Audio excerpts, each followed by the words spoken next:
The English countryside in May has a particular quality of light, soft, hesitant, the kind of illumination that makes limestone glow as if lit from within, that turns ancient glass into pools of amber and gold.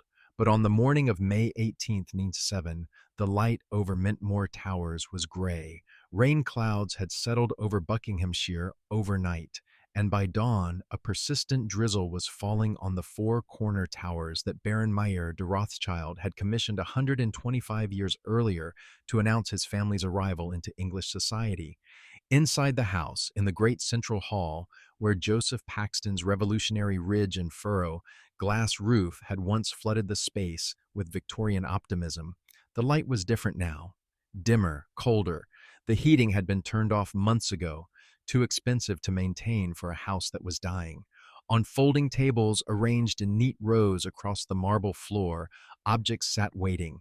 A Sèvres porcelain vase that had been commissioned for Madame du Barry, mistress of Louis XV, next to a wooden spoon from the servant's kitchen, a Gainsborough portrait leaning against a wall, beside it a box of brass door handles.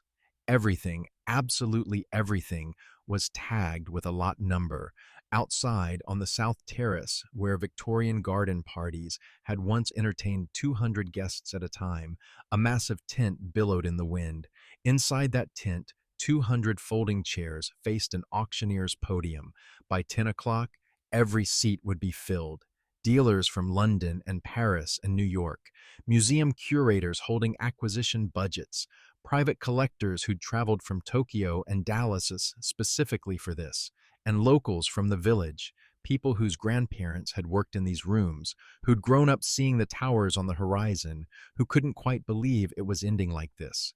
This was the dispersal of one of the greatest private art collections ever assembled in Britain. This was the moment when a Rothschild estate, built to last for centuries, designed to be passed down through generations, intended as a permanent monument to wealth and taste and arrival, was reduced to 1,500 lots, sold over 9 days to the highest bidder. This was the death of Mintmore Towers, not with fire or demolition, but with a gavel. If you're still here, if you've chosen to spend the next hour understanding how something built to be permanent could vanish so completely, then you're looking for something deeper than entertainment. These stories take months to research properly, sitting with parliamentary records, tracking down auction catalogs that cost hundreds of pounds, interviewing historians who've spent careers studying single estates. That kind of depth, that obsessive attention to detail, only happens when the work is valued, when people recognize that some stories can't be told quickly. But before the auction, before the gavel and the lots and the catalogs, there was a dream. And that dream was so beautiful, so audacious, so perfectly executed that for decades, people believed it was invincible. The dream began in 1846, in the aftermath of a financial panic that had destroyed dozens of banks and hundreds of fortunes. The railway mania bubble had burst spectacularly that year. Investors who'd poured money into speculative railway schemes were ruined overnight. Credit markets froze, banks failed. Suicides were reported in the financial papers with grim regularity. But the Rothschild banking empire, with branches in Frankfurt, Paris, London, Vienna, and Naples, hadn't just survived the crash. They'd positioned themselves months earlier, selling railway shares at their peak, moving capital into government bonds and gold. When the panic came, they were liquid while everyone else was desperate. And liquidity in moments of crisis is power. Baron Mayer Amschel de Rothschild was 28 years old in 1846. He was the youngest son of Nathan Mayer Rothschild, who'd founded the English branch of the family and become so wealthy that he'd personally financed Britain's war effort against Napoleon. Mayer had inherited not just a fortune, but also his father's strategic intelligence, his patience, his understanding that real power came not from displays of wealth, but from the careful deployment of capital at precisely the right moments. But Mayer wanted something his father's generation had never quite achieved in England. Nathan had been respected, certainly, feared even. Governments borrowed from him, ministers consulted him, but he'd never been accepted, not really.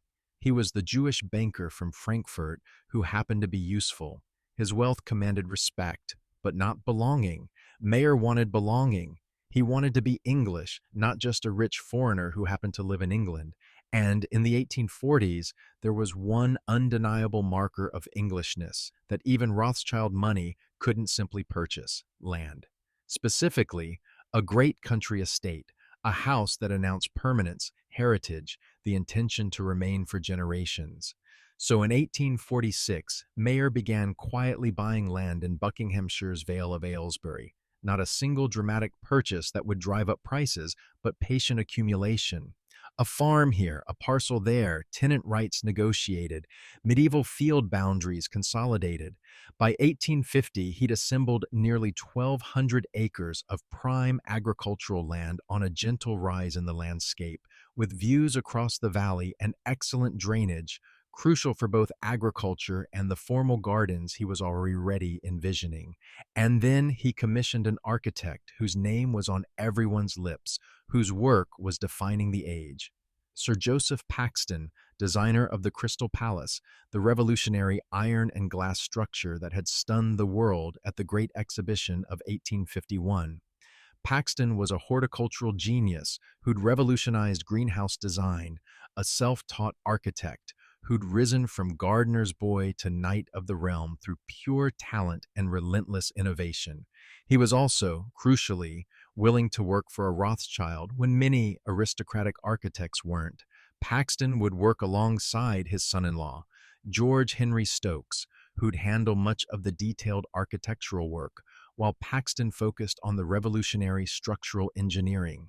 Together, they'd create something that had never existed in England before, a house that looked backward to Elizabethan grandeur while incorporating the most advanced building technologies of the Victorian age. The design they produced was breathtaking in its confidence. Mentmore would be built in the Jacobean style, that romantic Victorian revival of late Elizabethan and early Jacobean architecture, all mullioned windows and ornate gables and ostentatious towers. But where the original Elizabethan houses had been dark inside, their small windows admitting minimal light, Mentmore would be flooded with illumination. Paxton's signature ridge and furrow glass roof would cover the central hall, creating an interior courtyard that felt like an outdoor space even in the depths of English winter. The exterior would be built from Ancaster limestone, quarried in Lincolnshire, a honey-colored stone that glowed golden in sunlight, that aged beautifully, that announced quality to anyone who knew anything about construction. 4 stories tall, with towers at each corner rising even higher, topped with ornate caps and finials. The facade would be heavily decorated with carved stone details, coats of arms, decorative friezes, elaborate window surrounds. Every detail was calculated to impress, to announce permanence, to suggest that this was a house built for centuries. The foundation stone was laid on December 31st, 1851. It was a cold day, the ground frozen, but the ceremony went forward anyway. Baron Mayer had arranged for his infant daughter Hannah, just 5 months old, to participate in the ritual. She was held by her nurse, her tiny hand guided to touch the stone as it was lowered into place. The symbolism was obvious to everyone present.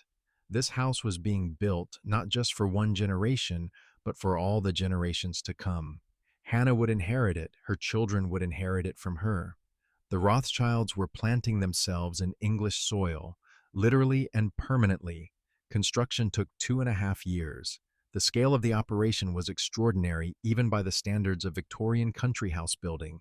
George Myers, the London builder who'd worked on multiple Rothschild projects, served as general contractor. At the peak of construction, over 300 workers were on site daily, stonemasons cutting and laying the Ancaster limestone, carpenters framing the interior structure, ironworkers fabricating Paxton's revolutionary glass roof supports, prefabricated sections that could be assembled on site, a technique Paxton had pioneered with the Crystal Palace, glaziers installing thousands of individual panes of glass. plasterers creating elaborate ceiling decorations, woodcarvers working on the boiseries. Those boiseries were perhaps the single most expensive decorative element in the house, and they represented Mayer's deepest ambitions perfectly. He'd purchased them in France, elaborately carved wooden wall panels from the Hôtel de Villars in Paris, one of the great aristocratic houses of the Ancien Regime. These panels had been created in the mid-18th century by the finest French craftsmen, designed to be permanent installations, disassembled only when the Hôtel de Villars was demolished. Mayer bought them, had them carefully transported to England, and installed them in Mentmore's dining room. They were the first example of French boiseries ever installed in an English country house. The message was clear. Mayer wasn't just copying English aristocratic taste, he was surpassing it. He had access to treasures that English earls couldn't acquire. He could take elements of French royal culture and incorporate them seamlessly into an English house. He was operating on a level beyond mere money. This was connoisseurship, taste, cultural sophistication. The construction costs were never publicly disclosed. Rothschilds didn't discuss money openly, but contemporary estimates suggested the house alone cost at least $200,000. To understand what that means, we need to adjust for inflation carefully. $200,000 in 1854 had the same purchasing power as approximately 30 million in 2024 terms, but that calculation actually understates the real cost because skilled labor was relatively cheaper in Victorian England while materials were relatively more expensive. A more accurate comparison might be to look at what £200,000 could buy in 1854. It could purchase approximately 4,000 acres of prime agricultural land, or build 50 substantial middle-class houses in London, or fund a small railway company. This was generational wealth deployed on a single building project, and the house itself was only the beginning. Mayer intended Mentmore to serve as a display case for his art collection, and over the next 20 years, he would spend vastly more filling it than he'd spent building it. He acquired Sèvres porcelain that had been commissioned for Louis XV and Louis XVI, pieces that had survived the French Revolution only by being smuggled out by aristocrats fleeing the terror. Paintings by Gainsborough and Reynolds and Boucher, not minor works but major canvases, portraits of the famous, landscapes that had hung in royal collections. Furniture by Jean-Henri Riesener, the German-born master cabinet maker who'd worked for Marie Antoinette, whose pieces were recognized even then as the finest examples of French 18th century furniture design. Limoges enamels from the medieval and Renaissance periods. German silver from Augsburg. Russian gold work commissioned by czars. The collection grew systematically, guided by expertise and unlimited capital. Mayer employed agents across Europe who attended every major auction, who had relationships with dealers in Paris and Amsterdam and Vienna. When an important collection came on the market, Rothschild money was there.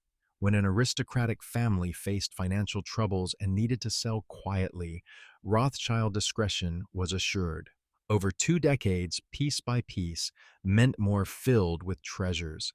By the early 1870s, the house had become one of the greatest private museums in Europe. The collection rivaled those of royal families.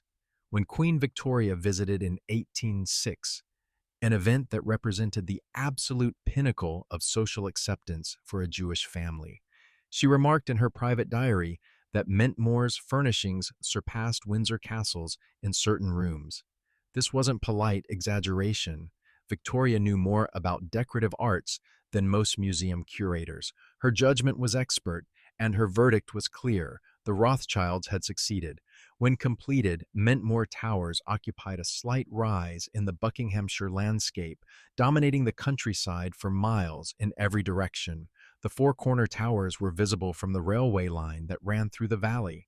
Travelers on the train from London to Birmingham could look up and see them, golden in sunlight, imposing against storm clouds. Lit from within on winter evenings when the house was occupied and every window glowed. The formal gardens extended over multiple terraces, designed by James Veitch in the grand Italian style that was fashionable in the 1850s. Stone balustrades, classical statuary, elaborate flower beds that required a dozen gardeners to maintain, fountains fed by reservoirs built specifically for the purpose, walking paths that led through carefully designed vistas, each turn revealing a new perspective on the house or the landscape beyond. Beyond the formal gardens were the practical elements of the estate, stables designed by George Devey, built to house the hunters and carriage horses, required for a house party that might include 20 guests, each arriving with their own servants and expecting to ride to hounds. Two separate stud farms, Mentmore Stud and Crafton Stud, for breeding thoroughbred racehorses, a passion Mayer shared with the English aristocracy, and one that provided common ground for social integration. A model farm demonstrating the latest agricultural techniques, a game preserve for shooting parties, cottages for estate workers scattered across three villages, Mentmore, Crafton, and Ledburn, all built in a consistent architectural style that announced Rothschild ownership. And running this entire operation was an invisible army of servants whose names almost never appear in the historical record. Mentmore, at its peak, employed over 70 full-time staff. There were housemaids who rose at 5 in the morning to light fires in 30-room suites before the family and guests woke. Footmen in Rothschild livery, blue and gold, who served at dinners for 40 guests. Multiple choruses arriving in perfect sequence from kitchens located 100 feet away in a separate wing. A French chef and his brigade, because English cooking, however wholesome, wasn't sophisticated enough for the dinners Mayer hosted. Laundresses who washed and ironed the sheets and tablecloths and napkins required for week-long house parties. Ladies' maids and valets serving the personal needs of guests. Grooms managing the horses. Gamekeepers managing the chutes. Gardeners maintaining the formal terraces and the kitchen gardens and the greenhouse ranges. The servants' quarters occupied an entire wing of the house, accessed by separate staircases, so the staff could move through Mentmore without ever being seen by the family or guests unless they were actively serving. They had their own dining hall, their own social hierarchy, the butler and housekeeper at the top, the scullery maids and boot boys at the bottom. Their working hours were brutal by modern standards. 14-hour days were normal, 16 hours during house parties. Their wages were modest. A housemaid might earn 20 piastres per year, plus room and board, a footman perhaps 40 pounds. But they had security. Employment at a Rothschild house was prestigious within the servant class. The work was hard, but the conditions were better than most places. The servants' wing at Mentmore had running water and indoor toilets decades before many working-class homes. The food was abundant, the accommodations clean, and perhaps most importantly, employment was stable. The Rothschilds didn't casually dismiss staff. If you worked well, you might spend your entire career there, retire with a modest pension, perhaps receive a cottage on the estate. In the villages, tenant farmers worked Rothschild land. The estate owned their cottages, often provided equipment and livestock, took a share of the harvest. It was a feudal relationship dressed in Victorian capitalism. The Rothschilds were benevolent landlords by the standards of the time. They maintained properties well, didn't raise rents arbitrarily, provided employment during agricultural downturns, but the fundamental relationship was one of dependence. The local economy revolved entirely around Mentmore. If you lived in Mentmore village in 1870, your livelihood almost certainly derived, directly or indirectly, from Rothschild money. Baron Mayer and his wife Juliana lived in Mentmore for over 20 years. They entertained on a scale calculated to impress. Politicians came, both Whigs and Tories, because the Rothschilds understood that banking required relationships across party lines. Artists and musicians came, performing in the music room where the acoustics had been designed specifically for chamber concerts. Foreign dignitaries came because the Rothschild network extended across Europe, and an introduction at Mentmore could open doors in Vienna or Paris. Collectors came to see the treasures, to discuss attributions, to hear the stories behind individual pieces. The racehorse breeding program produced champions that won at Epsom and Newmarket. Mayer's colors, yellow and blue, became famous on English racecourses. This too was strategic. The English aristocracy took racing seriously, and success on the turf provided social capital that even Rothschild wealth couldn't simply purchase. This was generational wealth at its apex, operating with the smooth efficiency of a well-designed machine. Every element, the house, the collections, the racing stables, the estate management, the social connections, worked together to achieve one goal: permanence. The Rothschilds weren't just rich, they were establishing themselves as a permanent part of English society, building something that would last for centuries. And for 20 years, it worked perfectly. But nothing lasts forever, and sometimes the end begins not with dramatic catastrophe, but with simple mortality. In 1874, Baron Mayer de Rothschild died at age 55. The cause was never precisely documented in public records. Victorian privacy extended even to death, but contemporaries suggested it was kidney disease, the same condition that would later kill his daughter. He died in London, not at Mentmore, and was buried in the Jewish cemetery at Willesden with the full ceremonial honors due to a baron of the realm and a pillar of the Anglo-Jewish community. 18 months later, in 1875, Baroness Juliana followed him. She'd never fully recovered from her husband's death, becoming increasingly withdrawn, spending less time at Mentmore. She died at their London house and was buried beside Mayer, and the entire estate, the house, the collections, the land, the racing studs, all of it, passed to their only child, to Hannah. Hannah de Rothschild was 27 years old when she inherited. Contemporary estimates valued her wealth at over 2 million, equivalent to approximately 300 million in 2024 terms, adjusted for inflation. But even that number understates her actual wealth, because much of it was held in assets whose value has appreciated astronomically. The art collection alone, if it still existed intact, would be worth billions today. She was, by any measure, the richest unmarried woman in Britain. Hannah had grown up at Mentmore, surrounded by the collections her father had assembled. She knew every piece, understood their provenances, could discuss attributions and artistic movements with the sophistication of a professional curator. Indeed, she was a scholar of her own collection in ways her father, brilliant financier though he was, had never quite managed. Mayer collected, Hannah studied. She began creating a systematic catalog of the collections, writing detailed notes about each piece's history, where it had been acquired, what was known about its makers and previous owners. These notes, painstakingly handwritten, would eventually fill multiple volumes. They represented scholarship of a high order, the kind of work that museums employ teams of curators to produce. But Hannah also understood something her father perhaps had not, that wealth, even Rothschild wealth, existed in a political and social context, that money alone couldn't guarantee acceptance into the highest levels of English society, that the Rothschilds, for all their financial power, remained outsiders in certain critical ways. And so in 1878, Hannah made a decision that would determine Mentmore's fate for the next century. She married Archibald Philip Primrose, the fifth Earl of Rosebery.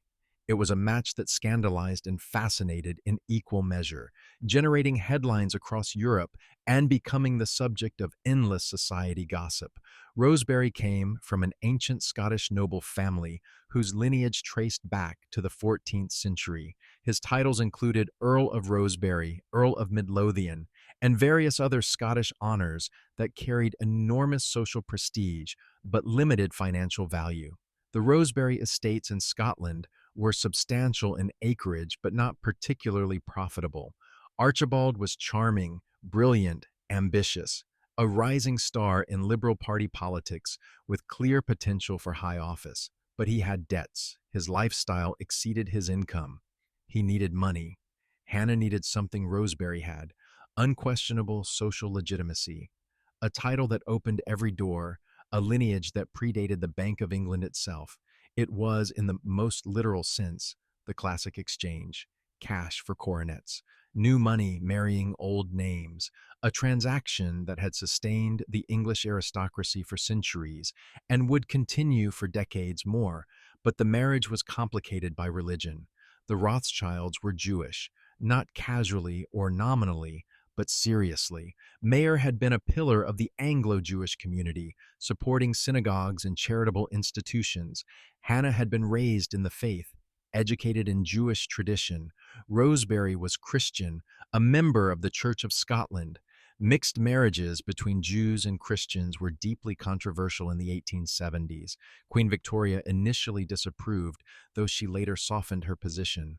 Elements of the Jewish community felt betrayed. Here was the richest Jewish woman in Britain marrying out of the faith.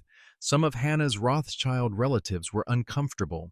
Rosebery's aristocratic connections included people who'd never socialized with Jews, regardless of wealth. But the marriage went forward on March 20th, 1878, at the Board of Guardians Synagogue in Bayswater, London. It was a Jewish ceremony. Rosebery agreed to marry in Hannah's faith, which represented a significant concession for an aristocrat. The wedding made international news. Newspapers described Hannah's jewels, the guest list, the settlement terms. And those settlement terms were extraordinary. Hannah brought her entire Rothschild fortune, the 2 million plus Mintmore and all its contents. Rosebery brought his title, his political connections, his aristocratic heritage.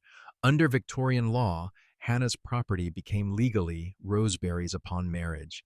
Everything she owned, he now controlled. For a time, it worked brilliantly. Hannah threw herself into supporting her husband's political career with the same energy and intelligence she'd applied to cataloging art. Rosebery rose quickly through Liberal Party ranks. He became Foreign Secretary in 1886. Hannah managed his political connections, hosted strategic dinners at Mintmore, used Rothschild international contacts to provide her husband with insights into European politics that other British politicians couldn't access.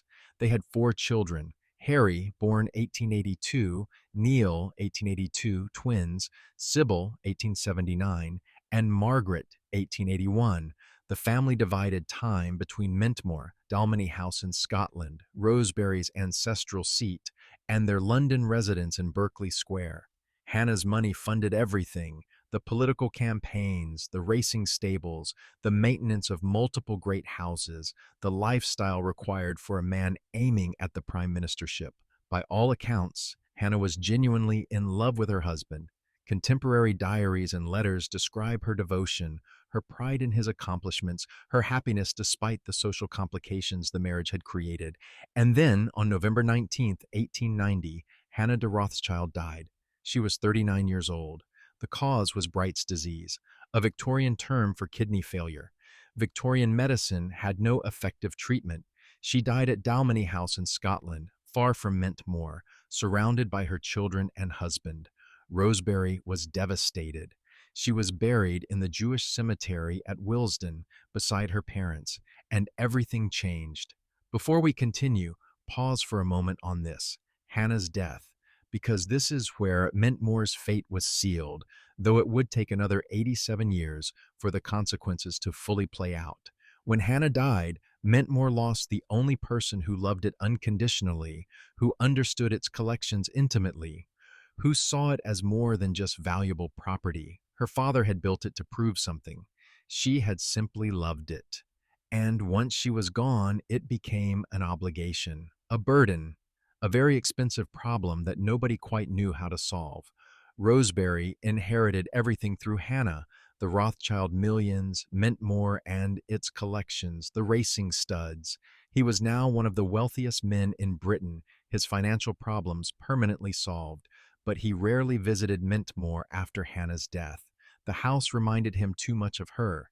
He preferred Dalmeny, or the Durdens, his racing estate in Epsom, or his various political residences.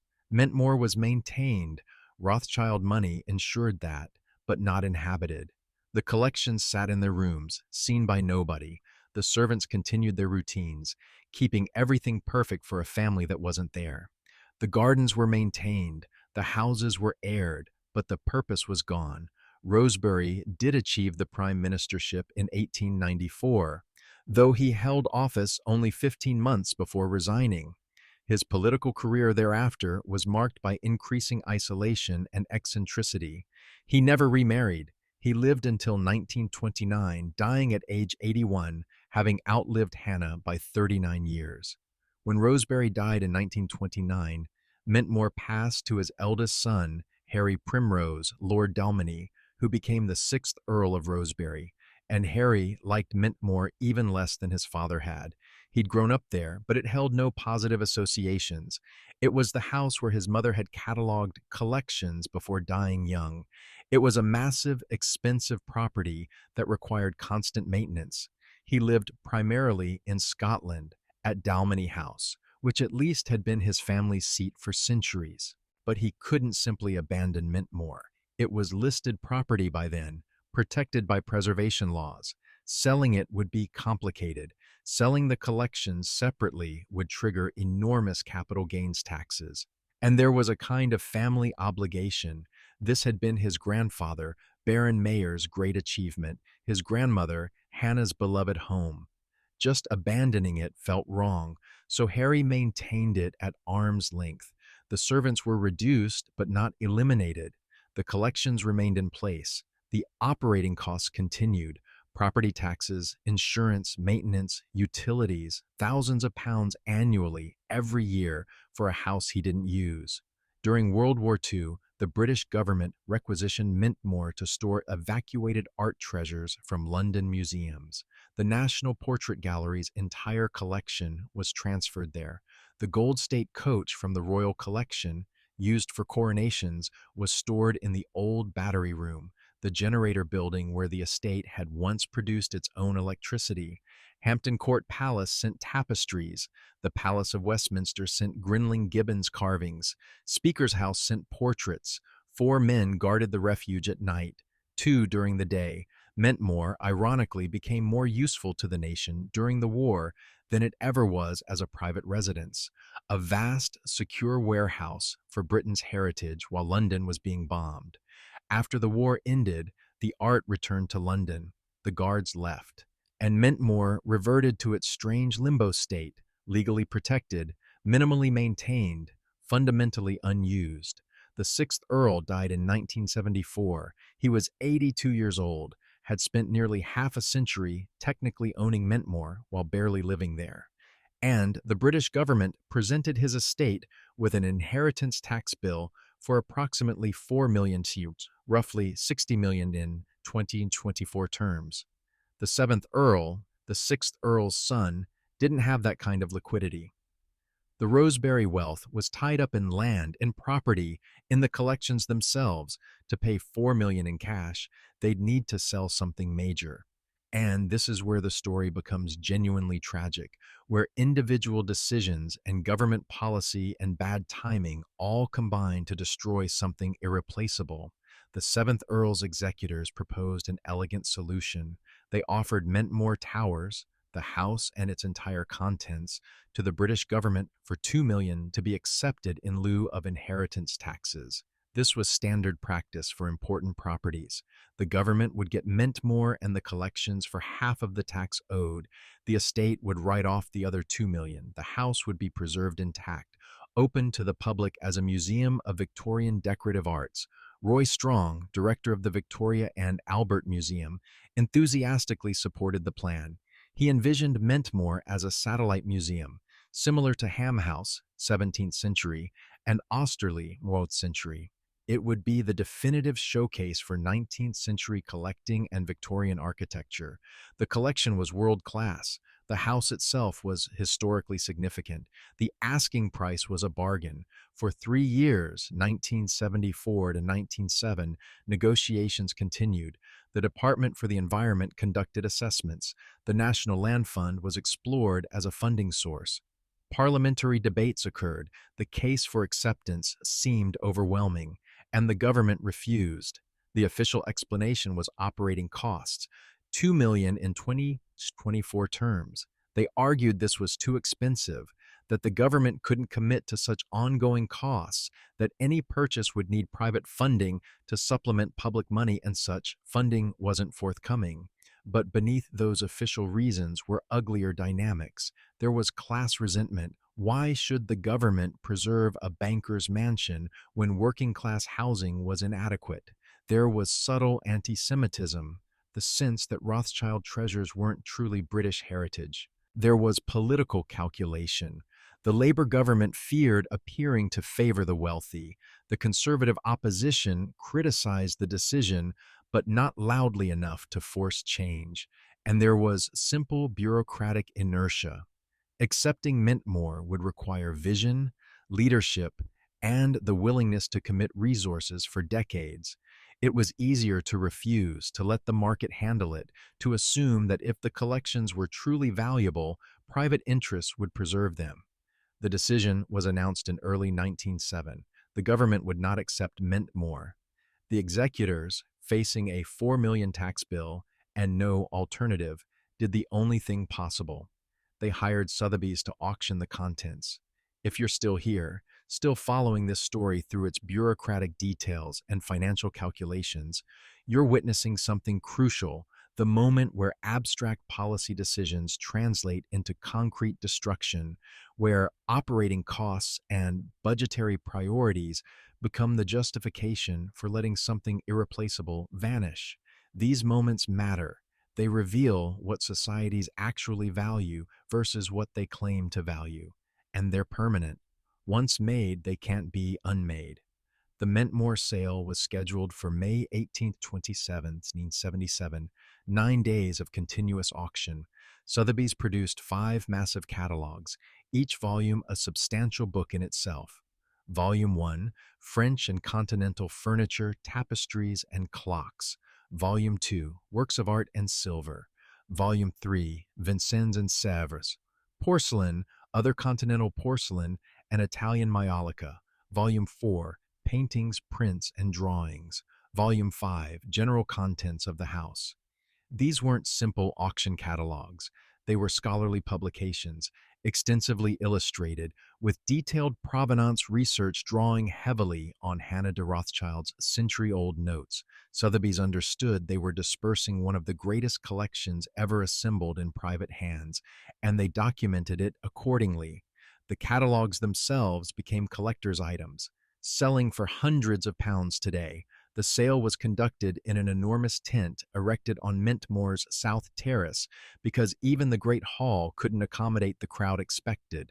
For 9 days in May 1907, Buckinghamshire experienced something it had never seen before. Dealers arrived from London, Paris, New York, and Tokyo. Museum curators came with acquisition budgets from the Getty, the Met, various European institutions, private collectors who'd flown in specifically for this, and locals, people from Mentmore Village and the surrounding area whose grandparents had worked in this house, who'd grown up with the towers visible on the horizon, who couldn't quite believe it was ending. The atmosphere was carnival and funeral combined. The press covered it obsessively. The BBC sent camera crews. The Times, The Guardian, and The Telegraph all ran daily updates on sale totals. It was dubbed the sale of the century, hyperbolic perhaps, but not entirely wrong. Inside the tent, bidding was fierce. Lot 47, a Sèvres porcelain vase, pink ground, commissioned for Madame du Barry in 1766, estimated at $30,000, $40,000. Bidding opened at $20,000. Within minutes, it reached $60,000. An American collector on the phone, a Japanese dealer in the room, back and forth, finally sold for £86,000 to a Swiss private collection. Applause. Lot 142, Gainsborough's portrait of Georgiana, Duchess of Devonshire, one of Gainsborough's finest works, estimated $150,000 to $200,000. Opened at $100,000. Rapid bidding, museum curators competing with private collectors. Sold for $340,000 to an American foundation. Gasps. Lot 389, a commode by Jean-Henri Riesener, made for Marie Antoinette's apartments at Versailles, later purchased by Baron Mayer in Paris, estimated $100,000, $150,000, sold for $180,000 to a London dealer acting for an anonymous buyer, but also Lot 1247, 12 kitchen chairs from the servants' hall, estimated $50,000, sold for $22,000. Lot 1389, brass candlesticks from the housemaids' rooms, estimated $10,000, sold for $8. Lot 1456, a wooden box containing kitchen implements, estimated 5 tins, sold for 3. Everything sold. The Gainsboroughs and the Serres, yes, but also the doorstops and the coal scuttles and the servants' work boots. The sublime and the mundane reduced to equivalent lots in a catalog, sold to whoever bid highest. The total raised over 9 days was 6,389,933, equivalent to roughly 47 million in 2024 terms. It shattered records. It was, at the time, the largest country house sale ever conducted in Britain. The newspapers ran headlines celebrating the total, but every expert who attended knew it was a catastrophic undervaluation. The forced sale conditions, everything sold in 9 days, no reserve prices on most lots, the collection dispersed rather than sold strategically over time, meant the executors received perhaps 30 to 40% of what patient selling might have achieved. A Sotheby's executive later admitted privately that under normal conditions, properly marketed over several years, the collection might have raised 15 to 20 million, but the executors didn't have years. They had a tax bill and a deadline. And beyond the financial undervaluation was the cultural catastrophe. The collection Baron Mayer had spent a lifetime assembling, that Hannah had lovingly catalogued, that had been kept intact for over a century, it scattered to the winds. The Gainsboroughs went to America. The Sèvres dispersed across Europe and Asia. The Riesener furniture split between multiple buyers. The Limoges enamels vanished into private collections. Hannah's catalog notes, published in the Sotheby's volumes, became the only unified record of what had once existed. Some museums acquired pieces. The Getty bought several lots, as did the V&A and various European institutions. But most went to private collectors whose names weren't disclosed, whose collections aren't public, whose purchases removed the pieces from scholarship and public view. Today, occasionally, a piece surfaces at auction sold by an estate or a collector upgrading their holdings. That provenance adds value. Mint-more pieces command premium prices because of their documented history, but they're fragments now, orphaned from context. The unified story of Baron Mayer's collecting vision, of Hannah's scholarship, of Victorian aesthetics and wealth and aspiration, that story can't be reconstructed from scattered fragments. And Mentmore Towers itself stood empty. The house sold separately in December 1978 to an unlikely buyer, the Maharishi International College, the educational foundation associated with Maharishi Mahesh Yogi and the Transcendental Meditation Movement. They paid £240,000, less than a single Gainsborough had fetched at auction. For 20 years, the Maharishi Foundation occupied Mentmore. The Great Hall hosted meditation sessions. The former dining room, with its French boiseries, became a lecture space. The bedrooms became dormitories for students attending courses. It was an incongruous use, Victorian grandeur repurposed for spiritual seekers and consciousness expansion, but the foundation maintained the building reasonably well. In 1997, they put it up for sale. The property changed hands in 1999, purchased by Simon Halabi, a Syrian-British property investor with ambitious plans. Halabi envisioned transforming Mentmore into a 6-star luxury hotel with 171 suites, including 122 in a new wing built into the slope below the house. Planning permission was granted in 2004 after a legal challenge. Architects were hired, EPR initially, later replaced by AFR. Hotel Design Inc. was retained for interiors. Marketing materials were produced, positioning it as a private members club with hotel facilities, a destination property to rival Europe's finest hotels. It was going to cost an estimated $50 million to complete. Halabi's plan was to develop Mentmore alongside a sister property in London, the In-N-Out Club at 7981 Piccadilly, creating Europe's first matched pair of 6-star hotels, one in town and one in the countryside. The development never happened.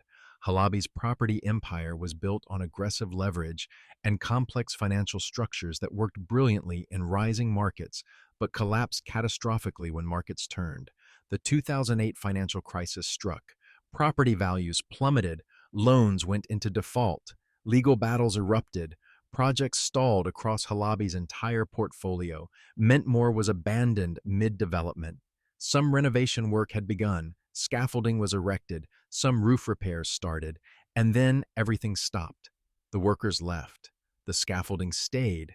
And for over 15 years, from the late 2000s until very recently, Mentmore Towers has been left to deteriorate. The roof leaks. Water penetrates the central hall, staining the walls where Gainsboroughs once hung. The elaborate plasterwork is crumbling in places where water has gotten in. Chimneys are literally falling apart, masonry detaching, pointing eroded. The formal gardens are invisible beneath decades of undergrowth. The Italian statuary, if any remains, is lost in brambles. In 2022, the urgency classification was upgraded to Priority A, the highest level, indicating critical danger requiring immediate intervention. Translation: we know what needs to be done. We know how to save it. We have the plans, and we're not doing it. The High Court ordered Mentmore's sale in the early 2010s, but finding a buyer capable of undertaking the necessary restoration, estimated at $30 million, has proved impossible. The property remains in legal limbo. Ownership is disputed in various court proceedings. Maintenance is non-existent. The house is dying. Thames Valley Police report responding to intrusion calls at Mentmore multiple times monthly. Urban explorers break in to photograph the decay. Vandals steal lead flashing from the roof. Squatters occasionally camp in the servants' wing. Every break-in causes more damage. In 2021, reports emerged that IJR Investment Trust Inc. had acquired Mentmore with restoration plans.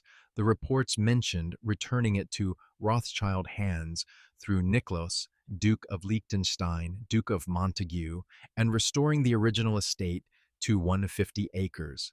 As of December 24, actual restoration work remains uncertain, though there are indications planning may be underway. But even if restoration succeeds, even if $50 million is spent returning Mentmore to pristine condition, what exactly will be restored? The architectural shell, certainly. The glass roof can be recreated, the boiseries can be conserved, the plasterwork can be replicated, but the soul of Mentmore, the unified collection, the lived history, the purpose Baron Mayer envisioned, that's gone forever. You can't unbreak an egg. The Gainsboroughs won't return from American museums. The Sèvres won't be bought back from Japanese collectors. The Riesener furniture is scattered across 3 continents. What's gone is gone. There's a particular tragedy in Mentmore's story that goes beyond the mere loss of beautiful objects. It represents a collective failure of imagination, of vision, of our ability as a society to value things that don't generate immediate financial returns. In 1907, the government decided that £80,000 per year was too much to spend preserving an irreplaceable piece of cultural heritage. They made a calculation. The operating costs outweighed the benefits. The decision was financially rational in the narrowest possible sense. But what did that decision cost? The $6 million raised at auction paid inheritance taxes, money that flowed into general revenues and was spent on whatever governments spend money on. Meanwhile, the cultural capital was destroyed. The collection that could have educated generations, drawn scholars and tourists, generated economic value for Buckinghamshire for decades, it vanished. The employment that might have been created by a functioning museum, the research facilitated by keeping the archive intact, the educational programs that could have brought thousands of students annually, the tourism revenue, the simple value of preserving beauty for its own sake, all foregone to avoid $80,000 in annual operating cost. It was catastrophically short-sighted. It was the logic of accountancy applied to things that don't submit to accounting. You can measure the cost of maintaining a roof. You cannot measure in any ledger the cost of losing irreplaceable art. Real people lost real things. The residents of Mentmore Village, whose families had lived in the estate's orbit for over a century, lost their anchor. The scholars who might have studied the collection lost access to primary sources. The servants whose ancestors had worked at Mentmore, whose family histories were intertwined with the estate. They lost the physical evidence that their lives had mattered, that their labor had built something that endured. Because here's what's rarely acknowledged in these stories: behind every great house, behind every magnificent collection, behind every generational wealth narrative, there are people who actually did the work. The stonemasons who built Mentmore didn't own it. The craftsmen who carved the boiseries didn't profit from the 1907 auction. The housemaids who cleaned those rooms, the grooms who managed those stables, the gardeners who maintained those terraces, their labor created the wealth that was later fought over by executors and government ministers and auction houses. And when it all fell apart, they were footnotes. Their names don't appear in the Sotheby's catalogs. Their stories weren't preserved. Even the lots from the servants' quarters, the furniture they used, the implements they worked with, were sold without any documentation of who had used them. One wonders what former Mentmore servants thought, if any were still alive in 1907, watching strangers bid on the teaspoons from the servants' hall. Did they feel vindicated, or did they mourn? If you've stayed to this point, you've witnessed the complete anatomy of a fall, not sudden catastrophe, but slow decay through 1,000 rational decisions, each one defensible in isolation, catastrophic in aggregate. These are the stories that matter, not because they have happy endings, but because they reveal how things actually work, how wealth rises and falls, how societies choose what to preserve and what to abandon, how human decisions compound across generations into outcomes nobody intended. Today, Mentmore Towers stands behind security fencing and warning signs. Film crews occasionally get permission to shoot there. The house has appeared in Batman Begins, Eyes Wide Shut, The Mummy Returns, Johnny English, and numerous music videos. For a few days, the place comes alive. Generators powering lights, trucks bringing equipment, actors and crew filling the rooms. Then they leave and the silence returns. The formal gardens are invisible beneath undergrowth. The Italian statuary is lost. The model farm buildings are derelict. The servants' quarters are inaccessible. The grand hall where Baron Mayer entertained Queen Victoria and Hannah catalogued her inheritance, it's empty except for water damage and pigeons. And somewhere in private collections around the world, pieces of Mentmore persist. A Gainsborough in Dallas, a Sèvres vase in Tokyo, a Reasoner commode in London. Each piece meticulously cared for, insured for millions, guarded and protected, but they're fragments, orphaned from context, stripped of the story that gave them meaning.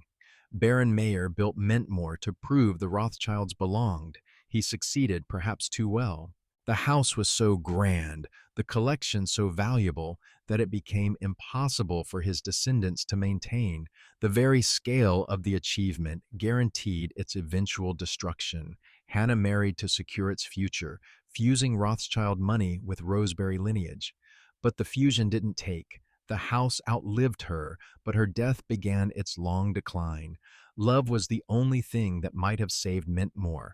Her father loved it enough to build it. She loved it enough to catalog it.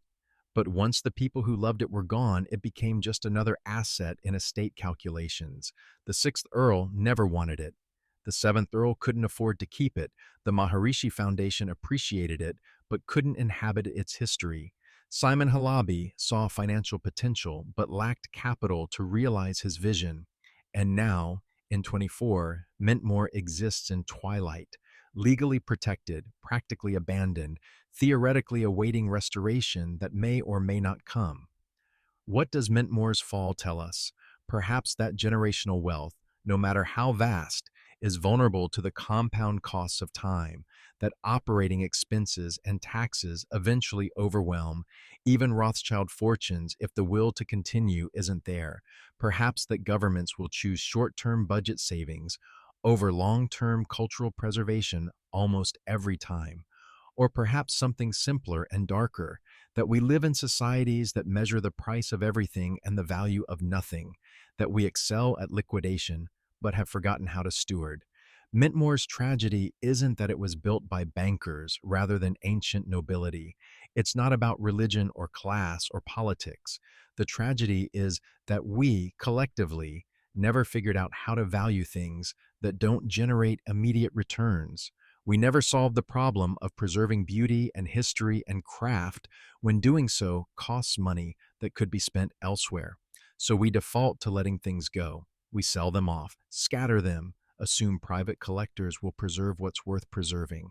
We tell ourselves dispersal isn't loss, but it is loss, profound, irreversible. When Mintmore's collection was auctioned in 1977, something died that will never be resurrected, no matter how much money is spent restoring the building. The story ended, the continuity broke, and now we're left with fragments and photographs and 5 volumes documenting what once was. If this story leaves you uncomfortable, if it raises questions about what we preserve and why, about whether private ownership inevitably leads to dissolution, about the real costs hidden in phrases like operating expenses, then perhaps it served its purpose. Because Mintmore isn't unique, this pattern repeats across centuries. Great houses rise, built by ambitious people with new money and grand visions. They're filled with beautiful things. They employ hundreds, anchor communities, shape landscapes, and then they fail. Fortunes diminish. Heirs don't care. Taxes come due. Governments decline to help. And there's an auction, a sale, a dispersal.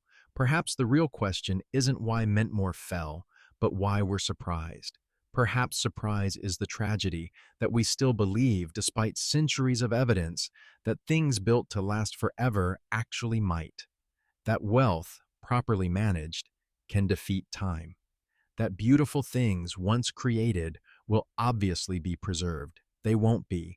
Not without love, not without resources, not without collective agreement that preservation matters more than immediate costs. Mintmore stands today as a monument to what happens when those things are absent, a testament to the end of estates, the dispersal of collections, the quiet death of generational wealth under the patient accumulation of time. The rain still falls on Mintmore. The towers still stand visible from the railway line, but the trains pass without stopping, and inside the silence is complete. No footsteps, no light on vanished porcelain, no voices in empty rooms. Just water, destroying what fire and war never touched. Just time, finishing what governments and auctions began. Just the quiet ending of something meant to last forever. And the lesson, if there is one, nothing lasts forever. Not houses, not collections, not empires, not names, not even Rothschild wealth could save a single house from the mathematics of inheritance tax and compound decay. The only things that endure are the stories, and even those survive only if someone bothers to tell them. So here's the story, not comfortable, not satisfying, but necessary. The story of Mintmore Towers, greatest of the Rothschild estates, sold off piece by piece because £80,000 per year was deemed too expensive to preserve the irreplaceable. Make of it what you will.